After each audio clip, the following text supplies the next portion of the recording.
আজকে স্লগ ওভারের এপিসোডে আমরা এমন একজন রাজনৈতিক নেতার সঙ্গে কথা বলবো।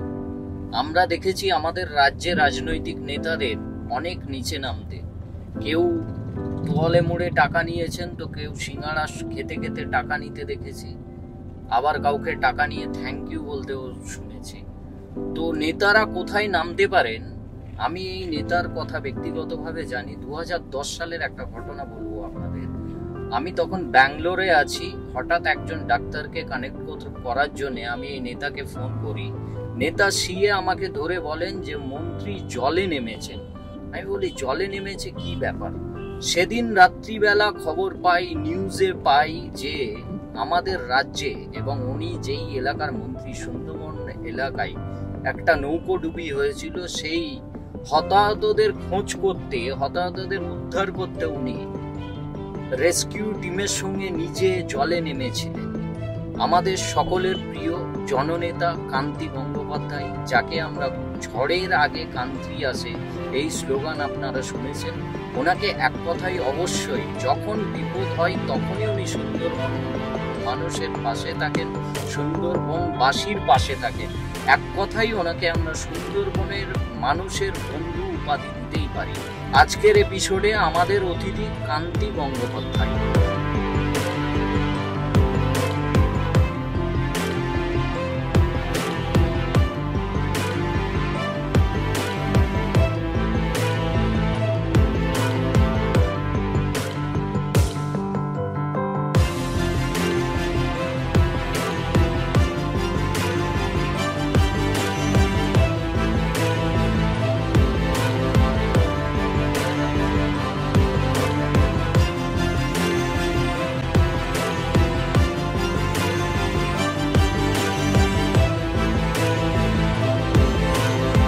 জাস্ট নিউজে আপনাকে স্বাগত জানাচ্ছি এবং নতুন বছরের অনেক শুভেচ্ছা জানাচ্ছি। এটা বাংলার নতুন বছর। আপনি দীর্ঘদিনের রাজনীতিবিদ, তো আজকে বাংলা মানেই বাঙালি, কিন্তু আজকে হঠাৎ করেই 2021-এর বিধানসভা নির্বাচনে আমরা যেটা দেখলাম, আমরা আর বাঙালি নেই, হঠাৎ করে হিন্দু মুসলমানে আমরা ভাগ হয়ে গেছি রাজ্যটা। এটা কেমন লাগছে? মানে আপনি কি ভাবছেন এটা নিয়ে? এই দেখো, তুমি বাংলা, বাঙালি, নববর্ষ এসব বলতে তো এর সঙ্গে একটু বলে রাখি, এই দিনটাই আমার জন্মগ্রহণ।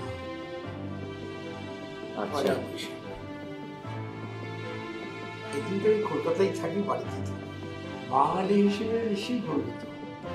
সবচেয়ে আগে পরিচয় হবে ভারত। ঠিক। তার আগে যদি বলো আমি পৃথিবীর একটি সন্তান, আমি একটি মানুষ, তারপর ভারত, তারপর বাংলা। আমি এইভাবেই ভাবি। তবে প্রথম যেটা বলেছিলাম, আমি একজন মানুষ, এটা আমার আমি এই পৃথিবীর মানুষ। তারপর সব, তারপর বলবো আমি হিন্দু, তারপর ধরো আমি ব্রাহ্মণ, সব আমি একদম ভালো। দেখো, অনেকে যেহেতু আমার উপর বিরূপ ধারণা, এটা সত্য ইতিহাস থেকে বলতে উচ্চ বর্ণের ব্রাহ্মণত্ববাদ,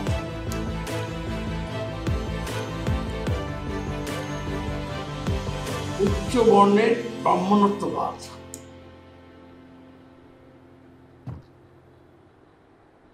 এতে একেবারে নিম্নবর্গীয় মানুষ যারা হিন্দু ছিল, যাদের আমরা নমশূদ্র বলি, শিডিউল কাস্ট বলি,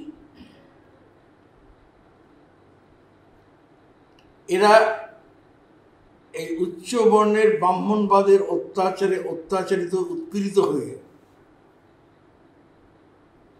বিভিন্ন সময় বিভিন্ন ধর্মের কাছে আশ্রয় গ্রহণ করে।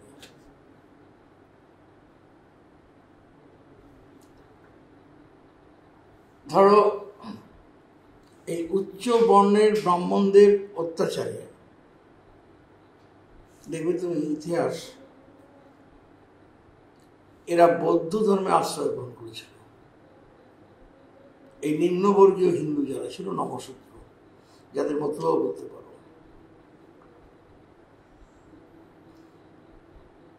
তখন এই বৌদ্ধ ধর্মে আশ্রয় গ্রহণ করে এই ব্রাহ্মণবাদের অত্যাচার থেকে বাঁচার জন্য কিন্তু বৌদ্ধ ধর্ম তো অনেক উদার ছিল।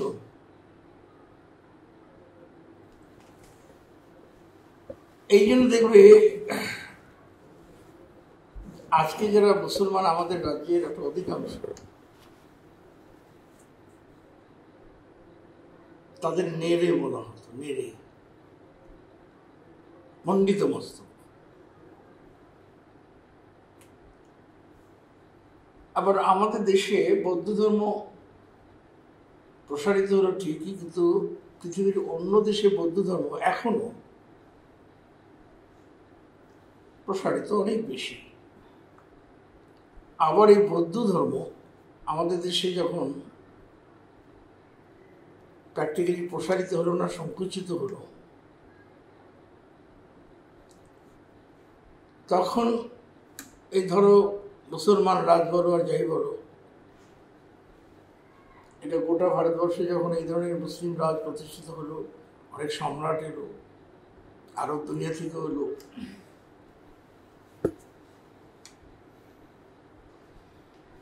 এটা অস্বীকার করে লাভ নেই।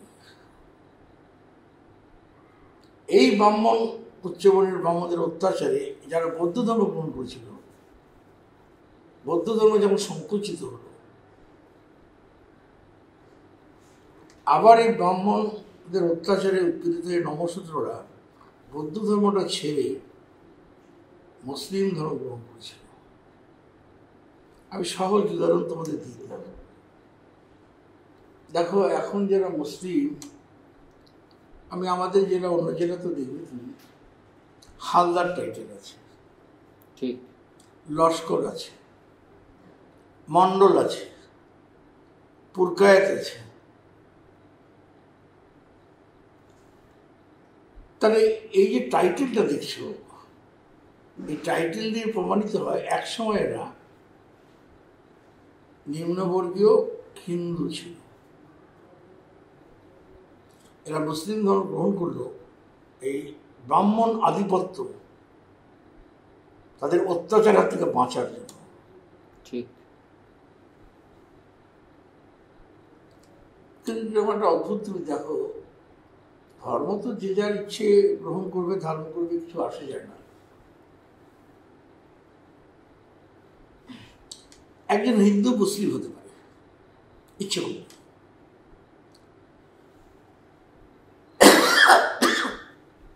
একজন খ্রিস্টান সব মুসলিম হতে পারে।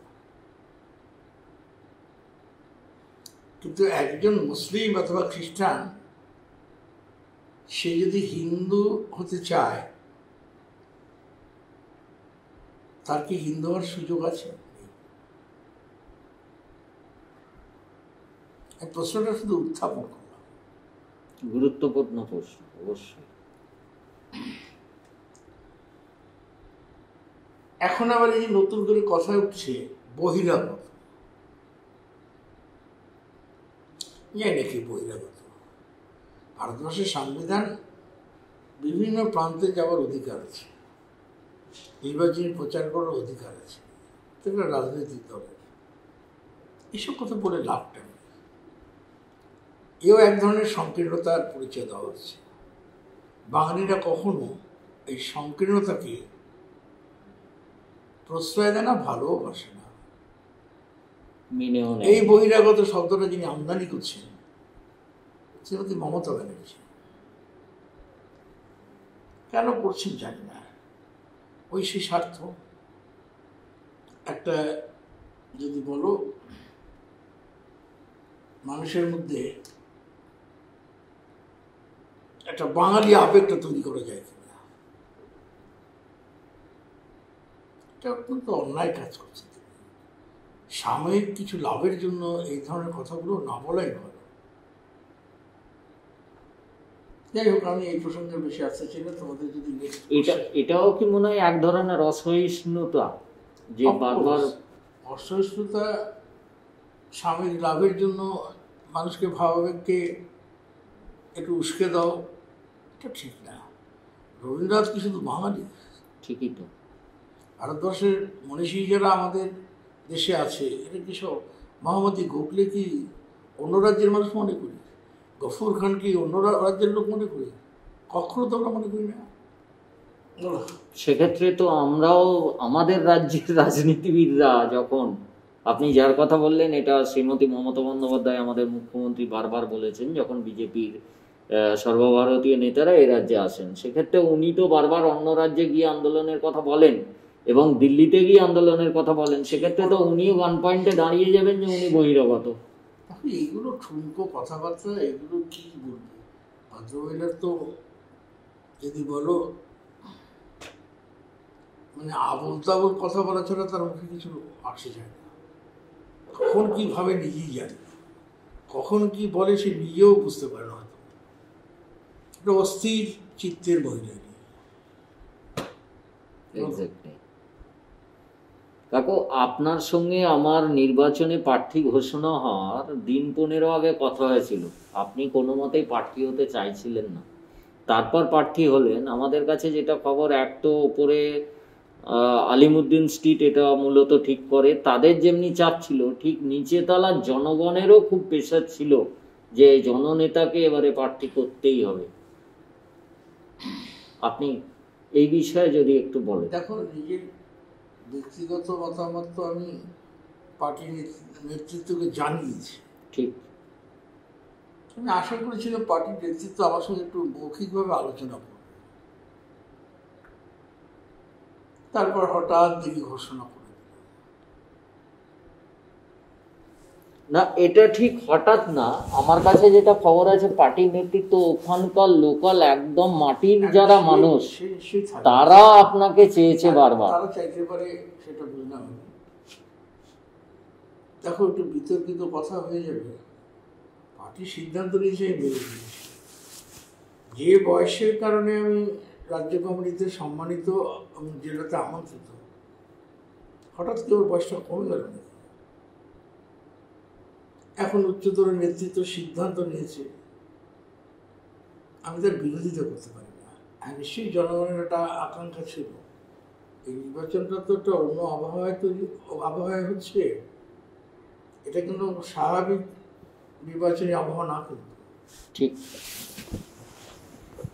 যাই হোক, পার্টি সিদ্ধান্ত নিয়েছে, মানুষ চেয়েছে, দাঁড়িয়েছি। আর নির্বাচনে যদি বলো, এক কথা বলি, জেতাহারা নিয়ে আমি কোনো উদ্বিগ্ন না, বিচলিত না। নির্বাচনটা বামপন্থীরা সাধারণত দেখে রাজনৈতিক বিষয়বস্তু মানুষের কাছে উত্থাপন করা, মানুষকে সচেতন করা, দেশের অর্থনীতি, অন্যান্য সব কিছু যে জ্বলন্ত সমস্যাগুলো আছে সেগুলিকে মানুষের কাছে তুলে ধরা। আর আমার ক্ষেত্রে যেটা হয়েছে, যেটা গোটা দেশের ব্যাপার আছে ঠিকই, 46 লক্ষ মানুষ সুন্দরবনে থাকে, তাদের ভবিষ্যৎ জীবন, সুন্দরবনের 3500 কিলোমিটার নদী বাঁধ, এইটা রক্ষা করতে না পারলে সুন্দরবনের মানুষ একটা ভয়ঙ্কর বিপর্যয়ের মধ্যে পড়বে। দেখো, তোমরা যারা সাংবাদিক আছো বা কলকাতার মানুষ বা অন্য প্রান্তের মানুষ, এই সুন্দরবনের ভৌগোলিক অবস্থান আর সুন্দরবনের নদীবাঁধ, এই যে কত বড় বিপদ আগে বুঝে উঠতে পারে না। সুন্দরবনের সমস্ত দ্বীপগুলো হচ্ছে ইম্যাচিওর আইল্যান্ড। আচ্ছা, 6 মাস 7 মাস 8 মাসে সন্তান যদি ভূমিষ্ঠ হয়, তাকে ইম্যাচিওর বেবি বলে। ঠিক ঠিক সুন্দরবনের নদীবাঁধ ইংরেজরা শোষণ, শাসন এইসবের জন্য রাঁচি থেকে আদিবাসীদের নিয়ে আসে, জঙ্গল হাসিল করে, এবং সুন্দরবনের 3500 কিলোমিটার মাটির, আলগা মাটির বাঁধ দিয়ে তৈরি, সুন্দরবনে জোয়ার ভাটায় জল ওঠে প্রায় 14 থেকে 16 ফুট। রাতের বেলা যখন জোয়ার হয় তখন সুন্দরবনের বাসী, সুন্দরবনের মানুষজন জোয়ারের সময় জলের তলায় তারা রাতে ঘুমোয়। কিন্তু ইম্যাচিওর কেন বললাম? ইম্যাচিওর আর ম্যাচিওরের পার্থক্যটা হচ্ছে, ম্যাচিওর আইল্যান্ড যেখানে জোয়ারের জল পৌঁছয় না সেটাকে বলে ম্যাচিওর আইল্যান্ড, কিন্তু এটা ইম্যাচিওর আইল্যান্ড। এই 3.5 কিলোমিটার নদীবাঁধ কংক্রিট রচনা করতে পারে সুন্দরবন যে কোনো মুহূর্তে তলিয়ে যাবে। তোমরা যারা আছো অনেকেই, আমি জানি অনেক পরিবেশবিদ বলো, অনেক সাংবাদিক বলো, রাজনীতিবিদ বলো, কেউ সুন্দরবন নিয়ে এগুলো কিন্তু উদ্বিগ্ন না। সুন্দরবনের ইতিহাসে প্রায় কয়েক হাজার বছর ইতিহাস যদি ঘাটে দেখা যাবে, প্রতি 300-400 বছরের ভেতরে সুন্দরবনের বিলুপ্তি ঘটে গেছে, আবার নতুন করে পরিজমতে জমতে সুন্দরবন তৈরি হয়েছে। আজকের সুন্দরবন প্রায় 350 বছর আগের ইংরেজ আমলে এটা তৈরি হয়, ওই জঙ্গল হাসি। এবার আমফানে যদি বলো, প্রকৃতির অকৃপণ করুণা বলো, আর কেউ যদি হিন্দু হয় বলবে ভগবান বাঁচিয়েছে, কেউ বলবে, মুসলমান বলবে আল্লাহ বাঁচিয়ে। সত্যি তাই। এই আমফানে একেবারে সুন্দরবন ধ্বংস হয়ে যেত। নদীর কোলে তো আমার বাড়ি।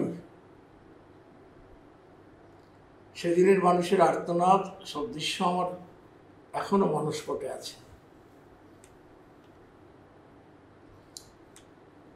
আমফান 20 মে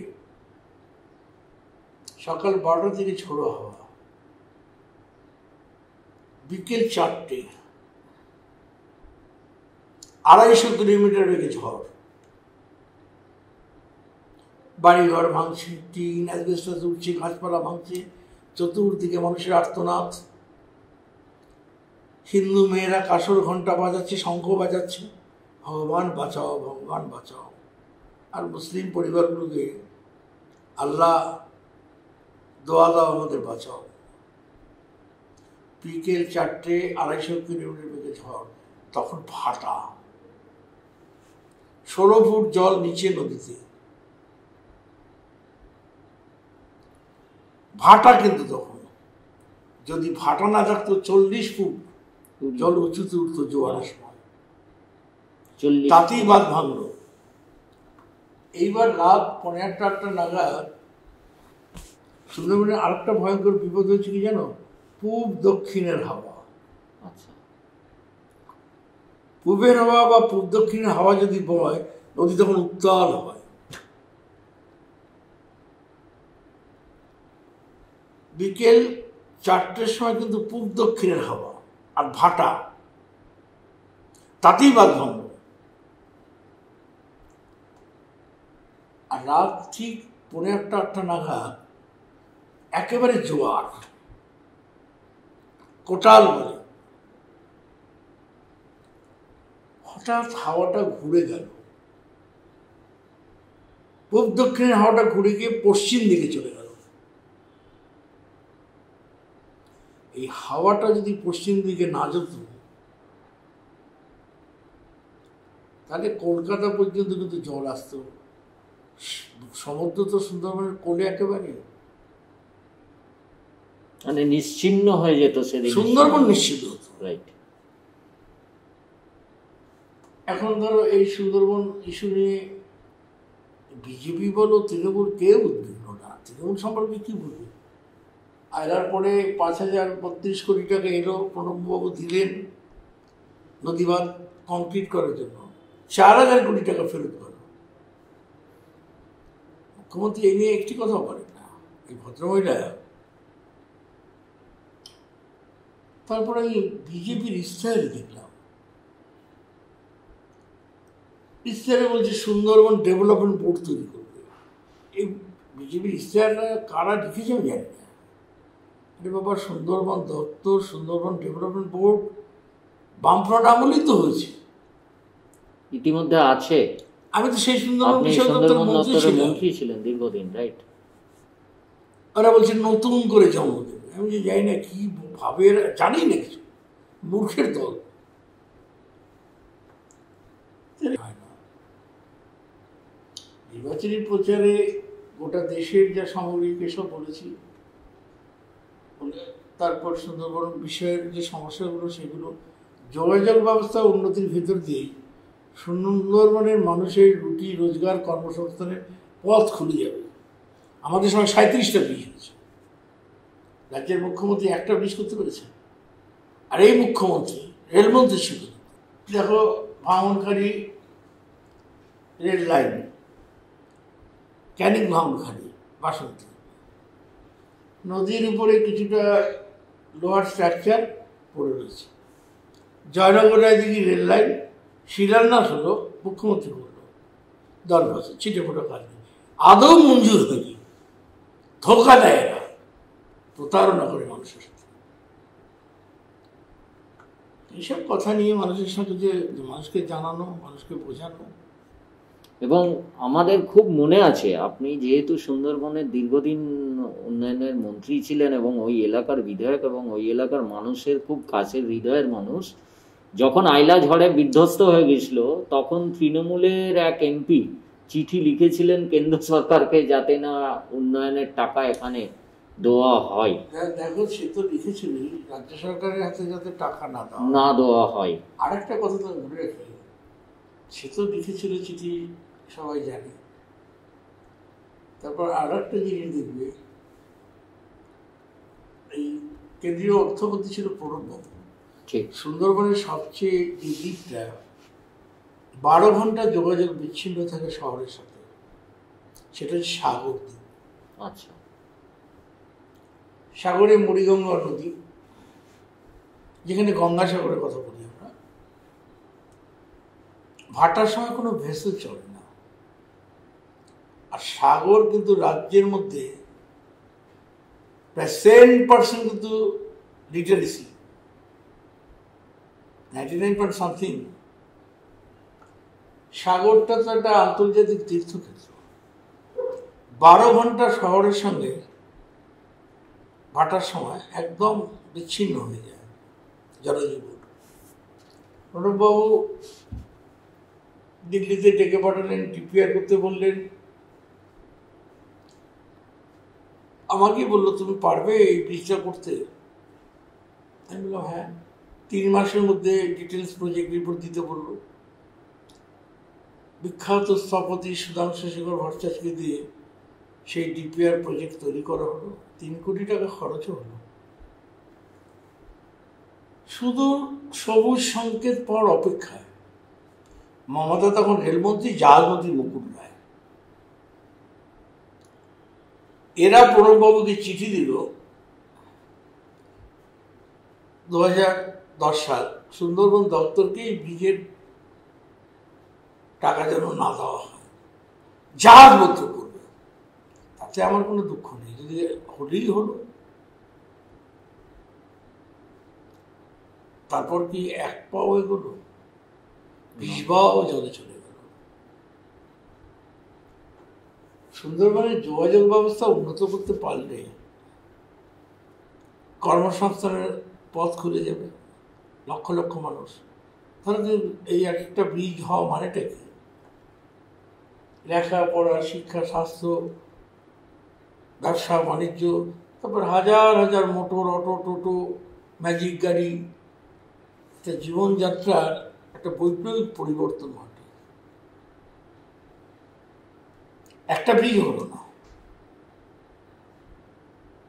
এইসব কথাবার্তাই নির্বাচনী প্রচারে মানুষের কাছে রেখেছি। বলো। ঠিক। মানে এ তো মারাত্মক অভিযোগ করছেন। মানে রাজ্যের মুখ্যমন্ত্রী স্বয়ং চিঠি লিখেছিলেন প্রণববাবুকে, এটা আমাদের জানা ছিল না। আপনি এটা বললেন, অবশ্যই আপনি মুকুল রায় দুজনে মিলে। মানে এ তো মানুষকে, কোথাও একটা মানুষকে পেছনদার থেকে ছুরি মারার মতোই ব্যাপার, যে সুন্দরবনবাসীর প্রতি বিশ্বাসঘাতকতা। অবশ্যই অবশ্যই, যে এত বড় একটা উদ্যোগকে সেখানে কোথাও যে এই সরকার মানে যাতে করে এগিয়ে নিয়ে যাওয়া যায় তার প্রচেষ্টা না করে পেছনদার থেকে এটা ছুরি মারা, ব্যাকডোর থেকে বলা আর কি হয়। তোমাদের জানার আছে বলো? ঠিক। তোমরা প্রচারের সময় আজকে অন্তত পক্ষে শুরুতেই কিন্তু একটা কথা বলো, তোমরা 4টে পর্যায়ে নির্বাচন হয়ে গেছে ইতিমধ্যে। এদিকে করোনা মহামারী, হুম। একমাত্র বামপন্থী সংযুক্ত মোর্চা বামপন্থী দলগুলো সিদ্ধান্ত নিয়েছে করোনা বিধি মেনে নির্বাচনী প্রচার। আর একটি রাজনৈতিক দল, ভারতবর্ষের প্রধানমন্ত্রী, তিনি আমারও প্রধানমন্ত্রী, রাজ্যের মুখ্যমন্ত্রী আমারও মুখ্যমন্ত্রী, ঠিক। আর করোনা মহামারী শো অফ স্ট্রেংথ, হুম। নির্বাচনী প্রচার করো, মানুষের দরজায় দরজায় গিয়ে কথা বলো, দরকারে মাইকে প্রচার করো। ঠিক। এ কি হচ্ছে উলঙ্গতা?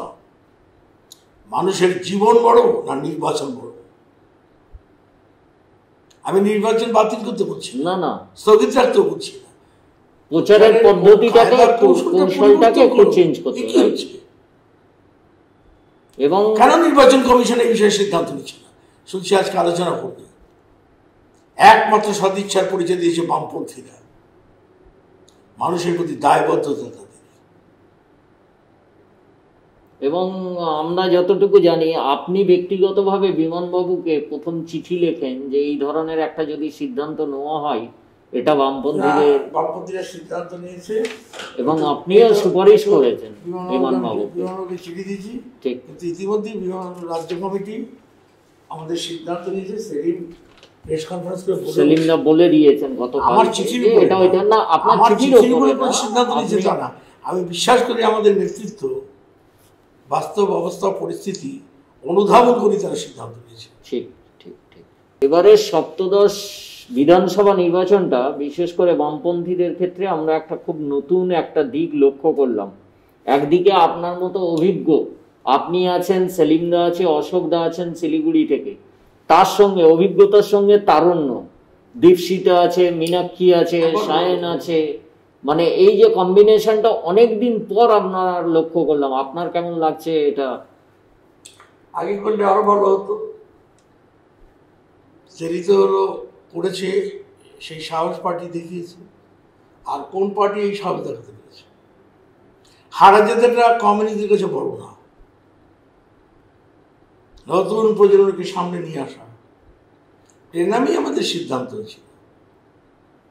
সেই সাংগঠনিক প্রেরণাবের সিদ্ধান্ত অনুযায়ী আমরা কিন্তু এগোচ্ছি। ঠিক। এবং মানে এটা সত্যি একটা ঐতিহাসিক সিদ্ধান্ত বলা চলে। এবারে প্রচুর মুখকে বামপন্থীরা প্রার্থী করলো। আপনার দল হঠাৎ করেই দেখা গেল আব্বাস সিদ্দিকীর সঙ্গে একটা মোর্চা গঠন করলেন, ইন্ডিয়ান সেকুলার ফ্রন্ট তার দল, তার সঙ্গে একটা জোট, যেটা মোর্চা তৈরি হলো, গঠবন্ধন হলো। তো বিরোধীরা বারবার অভিযোগ করছে যে বামপন্থীরা কি করে এই ধরনের একটা কার্যত মৌলবাদী দলের সঙ্গে গাঁটছাড়া মারতে পারেন। আপনি কি মনে করেন যে আব্বাস সিদ্দিকী মৌলবাদী? আমি কিছুতেই বুঝতে পারছি না। আব্বাস মুসলমান হওয়াটা বোধহয় অপরাধ হয়েছে। মৌলানা ভাসানী তো মুসলমান ছিল। আমাদের পার্টির প্রতিষ্ঠাতাও তো মুজাফর আহমেদ, জেডে আহমেদ, বিটি রন্দিবেরা তো সব ছিল। আব্বাস মুসলমান হলে জন্মগ্রহণ করে অপরাধ করেছে নাকি? সে কি মুসলিম মৌলবাদী দল তৈরি করেছে? ইন্ডিয়ান সেকুলার ফ্রন্ট, তার চেয়ারম্যান তো একজন আদিবাসী। যে কটা প্রার্থী দিয়েছে আনুমানিক প্রায় 17-18 জন তো শিডিউল কাস্ট এবং আদিবাসী। আব্বাস কি ফুরফুরা শরীফের হয়ে দল করেছে নাকি? আব্বাস প্রথমেই বক্তৃতা দেয়, দেখো আমি কিন্তু রায়দিঘিতে একটি নির্বাচনী সভা করি, তবে অন্য দুটো নির্বাচনী সভা আমায় যেতে হয়েছিল। আমি কিন্তু একটা জনসভা করিনি এই নির্বাচনে। মানুষের সঙ্গে সরাসরি কথা বলা, ইন্টারাকশন, এটাই আমি পছন্দ করি, এতে আমি অভ্যস্ত, সাবলীল। যাই হোক, আব্বাস প্রত্যেকটা সভাতেই বলতো আমি ভারতীয়। আমরা আমি গর্বিত। বাঙালি। আমি যে দলটা করেছি সমস্ত গরিব মানুষ, হিন্দু, মুসলমান, খ্রিস্টান, জৈন, মতুয়ার, সব গরিব মানুষের জন্য আমার। তাই ওকে কেন এইসব কথা বলা হবে? মুসলমান ঘরে জন্মগ্রহণ করেছিল বলে কি ওর অপরাধ নাকি? আর সকালে আব্বাসের সঙ্গে আমার কথা হয়েছে, এটা অন্যায় করা হচ্ছে। নতুন একটা দল, একটা নতুন দল কাছ থেকে আর কি প্রত্যাশা করব? যে আবেগময় উদ্দীপ্ত ভাষণ দেয় আর মানুষের সব অংশের মানুষের দাবি দাওয়া নিয়ে যে কথাগুলো বলে, সেটাই তো বিষয়বস্তু। ওরা আতঙ্কিত, প্রধানত তৃণমূল কংগ্রেস। যাই হোক, আব্বাসের এই স্থানে আতঙ্কিত। এক্স্যাক্টলি। আর বাড়িব না। আপনি দীর্ঘদিনের রাজনীতিবিদ, আপনি শুরুতে যেই কথাটা আমাদের অত্যন্ত গুরুত্বপূর্ণ তথ্য আমাদের দিলেন, আমরা প্রবীণরা, সেই নবীনরা প্রবীণদের কাছ থেকে এইভাবেই তথ্যগুলো জানি যে ব্রাহ্মণ্যবাদের চোখ রাঙানি কার্যত আজকে এই দেশের ধর্মান্তরের মূল কারণ। এখনো বিজেপি দলটা উচ্চবর্ণের দল, উচ্চবর্ণের দল। ওদের দেখবে আরএসএস এ কোনো নবশূদ্র আরএসএস এর একেবারে এক্সিকিউটিভ কমিটিতে আছে নাকি? কজন জানে? হিন্দু ধর্ম বলে চিৎকার করছে, এটা উচ্চবর্ণীয় হিন্দুদের দল, এটা নিম্নবর্গীয় হিন্দুদের দল না। এটা ওদের বললাম তো, একজনও এক্সিকিউটিভ কমিটিতে আছে কোনো নিম্নবর্গীয় মানুষ? ঠিক। এবং আমি যে কোশ্চেনটা আপনাকে করতে চাইছি সেটা হলো যে আমরা বিগত বেশ কিছু বছর ধরে দেখছি বিভিন্ন রাজ্যে বিজেপি ক্ষমতায় আছে। মূলত উত্তরপ্রদেশে আমরা দেখেছি যে নিম্নবর্ণের মহিলা একজন উচ্চবর্ণের কলে জল নিতে গিয়েছিলেন, তাকে চাবুক মারা হয়েছিল উলঙ্গ করে। তার সত্ত্বেও আমার যেটা প্রশ্ন, যে আমার পশ্চিমবাংলাতে যে নিম্নবর্ণের মূলত হিন্দুরা, কোট আনকোট নিম্নবর্ণের হিন্দুরা জয় শ্রীরাম স্লোগান দিয়ে এই মিটিং মিছিলে ভিড় বাড়াচ্ছে। কথাটা রাইটলি বলেছ। এর জন্য দায়ী তৃণমূল নেত্রী মমতা বন্দ্যোপাধ্যায়। কেন বলছি এই কথাটা? মমতা ব্যানার্জি স্বৈরাচারী ভূমিকা, পঞ্চায়েতে বিরোধী শূন্য পঞ্চায়েত, 2011 পরে গ্রাম বাংলাতে প্রধানত বামপন্থী গরিব মানুষ সমর্থকদের উপর যে অত্যাচার, জরিমানা, বাড়িঘর ভাঙচুর, ঘর ছাড়া, মিথ্যা মামলায় জড়িয়ে দেওয়া, এইখানে আমাদের একটা দুর্বলতা। আমরা বামপন্থী নেতৃত্ব তৃণমূলের অত্যাচার যখন তীব্র হলো, সেই অত্যাচারিত মানুষের পাশে দাঁড়িয়ে যেভাবে তাদের ভরসা জমানো উচিত ছিল, সেই ক্ষেত্রে আমাদের ঘাটতি ছিল, একটু বিচ্ছিন্নতা আমাদের হয়ে যায়। আজকে যারা এই ধরনের মানুষ যারা ভাবছে এরা সব বিজেপি না, কিন্তু এরা যারা যন্ত্রণার থেকে তৃণমূলের হাত থেকে মুক্তি চাইছে বলে, আর আমরা এখনো ভরসাস্থল হতে পারিনি আশানুরূপভাবে। আগে তৃণমূলকে তাড়াও, তারপর দেখা যাবে।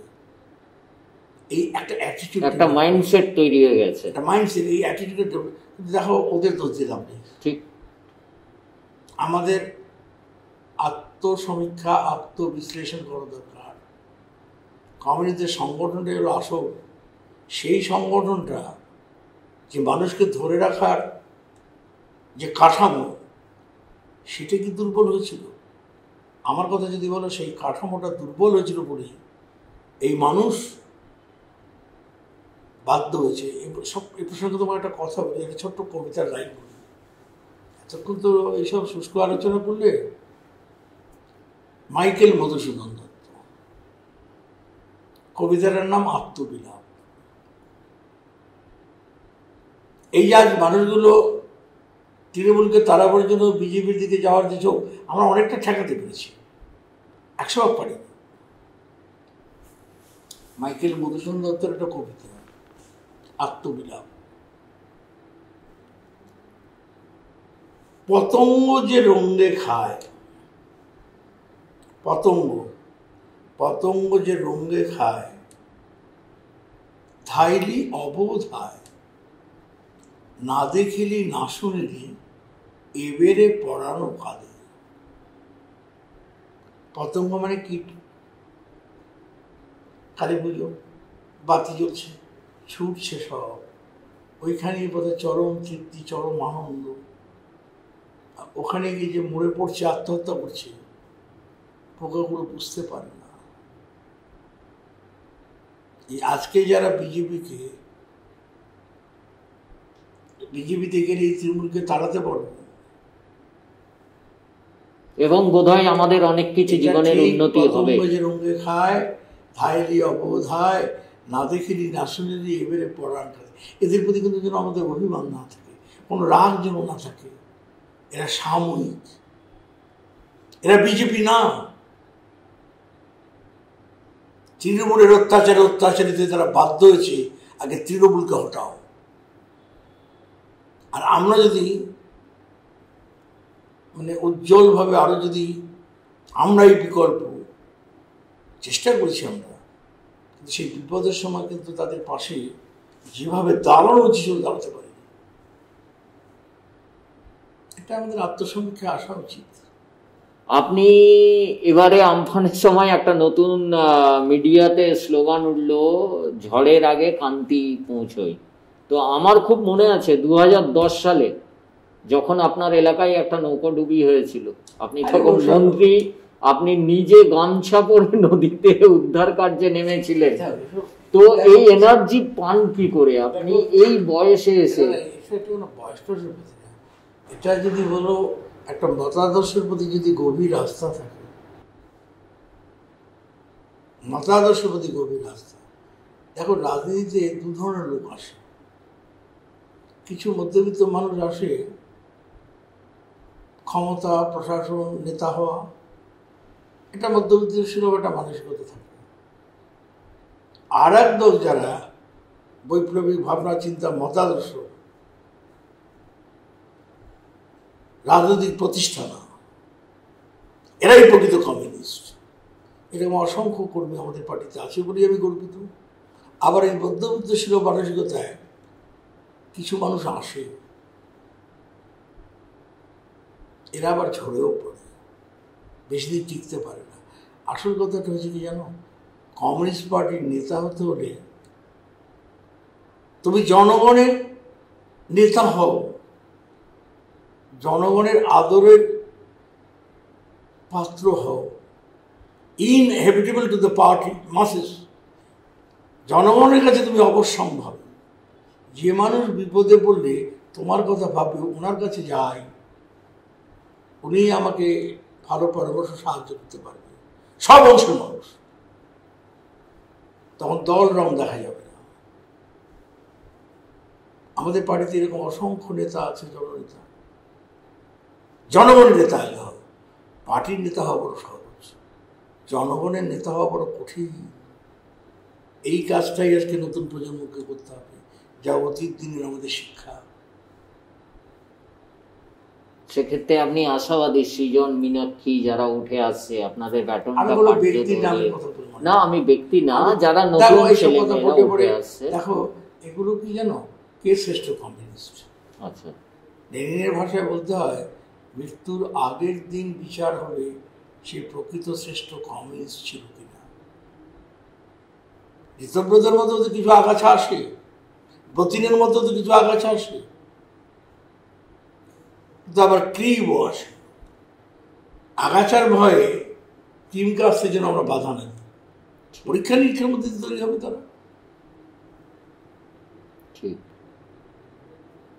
সম্প্রতি আপনার এক সময়ে খুব কাছের বন্ধু, আমি দেখেছি আপনাদের দুজনকে খুব কাছ থেকে, আপনার দলের মন্ত্রী ছিলেন এবং আপনার খুব ঘনিষ্ঠ বন্ধু রেজ্জাক মোল্লা, হঠাৎ করেই দলবদল করলেন। কিন্তু সম্প্রতি উনি একটা ইন্টারভিউ দিয়েছেন, উনি আপনার কথা বলেছেন যে কান্তিদাকে খুব মিস করি।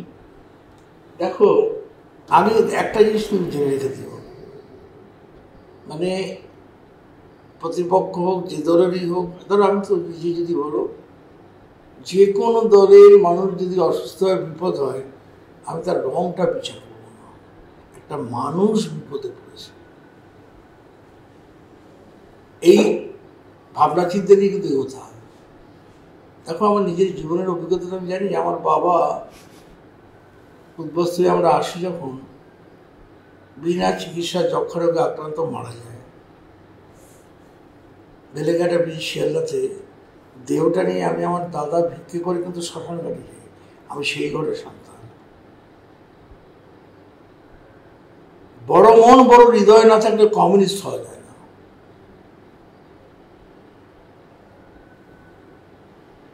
সেই চেতনাবোধ থেকে কমিউনিস্ট পার্টি করা, নতুন যারা প্রজন্ম তাদেরকেও সেইভাবে হতে হবে।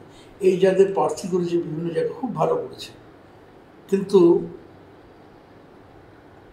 এই মীনাক্ষীকে নন্দীগ্রামে করেছে, অনেককে ওই সৃজনকে করা হয়েছে সিঙ্গুরে, কিন্তু ভোটের পরে যেন এরা চলে না আসে। ঠিক, আমি তো স্লোগানই আমার আছে, হারলেও আছি, জিততেও আছে। জেতার স্বপ্ন নিয়ে গেলাম, তারপর আমি হেরে গেলাম, আর সেই বিধানসভার কোনো দায়বদ্ধতা নেই, এটা যেন না হয়। না, সেটার উদাহরণ বোধহয় আপনি 2011 হেরেছেন, যদিও যাদবপুর ছেড়ে চলে গেছে। আপনি একমাত্র ব্যক্তি আমার মনে হয় পশ্চিমবঙ্গে যে 48% মতো ভোট পেয়ে হেরেছেন, কিন্তু হারার পরেও আপনি মানুষের কাছ থেকে সরে যান, আপনি বারে বারে মানুষের কাছে ফিরে যান। এই শিক্ষাটা কি ওরা পাবে আপনার কাছ থেকে? হারলো আছি, জিতলো আছি, শুধু ভোটের সময় সে হাজির হবে তা হবে না। নিশ্চয়ই পার্টি এই সিদ্ধান্তটা কাজে লাগবে। এটা পার্টি যদি না করে ভুল করবে, আবার ইলেকশন এলো। আরেকটা জিনিস আমি দেখি, সামান্যতম হলো সেফ সিট খুঁজে পাওয়া, সব ভালো না। সাজানো বাগানে কেউ মালি হোক আমি চাই না, বাগান তোমাকে মালির ভূমিকা নিতে হবে, নার্স করতে হবে। নির্বাচনে প্রার্থী হলাম, তারপর আর উন্মুখ হলাম না, এটা যেন না হয়। নিশ্চয়ই পার্টি গভীরভাবে এটা ভাববে। আসলে অভিজ্ঞতা থেকেই তো মানুষ সবকিছু শেখে। অবশ্যই, অবশ্যই। অসংখ্য ধন্যবাদ। দীর্ঘক্ষণ কথা হলো। শেষ আমাদের প্রশ্ন যে আমরা যেটা জানি, আপনি যতটা সুন্দরবনকে চেনেন কেউ চেনেন না, এবং প্রচুর সমস্যাই আছে সুন্দরবন। যে কোনো সময় আর একটা প্রাকৃতিক বিপর্যয়, আমরা জানি না বারে বারে ভগবান আর আল্লাহ কতবার সুন্দরবনকে বাঁচাবেন। তো এই সমস্যাটাকে আমাদের চ্যানেল আন্তর্জাতিক স্তরে তো দেখানো হয় ওয়েবে। আমরা যদি ওখানে গিয়ে আপনাকে নিয়ে পার্টিকুলার প্রবলেমগুলোকে নিয়ে একটা স্টোরি করতে চাই, আপনি আমাদের এই বিষয়ে সহযোগিতা করবেন। তবে ব্যক্তি প্রচার করলে আমার আপত্তি আছে না, যেহেতু আপনি ওটাকে চেনেন, তাই আপনাকে সামনে থাকতে হবে। আপনি যতটা বলবেন, জানবেন। দেখো, আমি তোমাদের আজকে এই চ্যানেলেই বলে দিই, আমার একটা ব্যক্তিগত সিদ্ধান্ত, এই নির্বাচনে আমি দাঁড়াতে চাই না। প্রধানত আমি বাকি জীবনটা আমি যেভাবে কাটাবো বলে নিজে স্থির করেছি, এখনও সুন্দরবনের পরিবেশ, বাতাবরণ, নদীবাঁধ আর আমার ইমোশনাল ইনভলভমেন্ট, সবচেয়ে প্রান্তিক মানুষ, প্রতিবন্ধী ছেলেমেয়েরা, এই দুটো কাজ নিয়ে আমি বাকি জীবনটা কাটাবো। পার্টিতে থাকবো না তা না, কিন্তু এই দুটোতে যদি আমি কাজ করতে পারি, সেটাই আমার পার্টিকে দেওয়া সার্ভিস অনেক বেশি হবে।